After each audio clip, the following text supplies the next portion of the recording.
Hazratni ziyorat qildim. Hazrati Eshon mening ahvolimni so'radilar. Nima uchun Buxoroga keldingiz?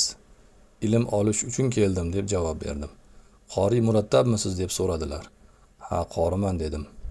Sura-i Muzammilni o'qib bering dedilar. Men o'qib berdim. Hazrat ko'p tahsin qildilar.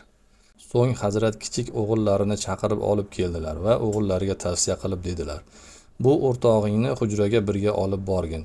Sen bilan birga istiqomat qilsin. Darsga ham olib borgin. Bu ham sharhi jomi o'qir ekan" dedilar. Ta'kid qilib dedilarki, har kecha sahar vaqtida sizni sofiy uyqudan uyg'otadi. Tahorat qilib mening oldimga chiqib, Sura-i Muzammilni tilovat qilib berasiz. Shundan so'ng har kecha sahar tahajjud namozi vaqtida meni sofiy olib chiqar edi. Kunduzi Eshonjon bilan darsga borar edim. Shu tariqa 3 oy davom etdim.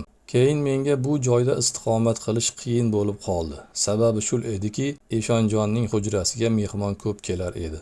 Bu hol meni darslarimga mashg'ul bo'lishimga mane bo'lib qoldi. Keyin Hazrat Eshondan ruxsat olib, dahmalariga borib, o'sha yerda istiqomat qildim.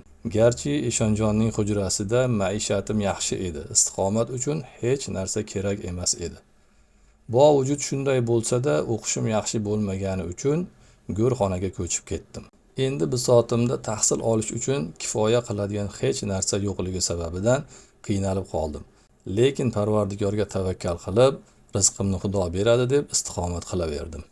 Bir kuni darsdan qaytib kelayotgan vaqtimda bir nonvoyning do'koni oldidan o'tdim. Nonvoy meni chaqirib, qo'limga 2 dona non berdi. O'sha kuni juda och edim. Parvardigor fazl va karami bilan bu odamning diliga har kuni menga 2 dona non berib turishini ilhom qildi. Nonvoy: "Siz har kuni mana shu yerdan o'tib 2 dona non oling" dedi. Shu bilan menga sababi rizq paydo bo'ldi.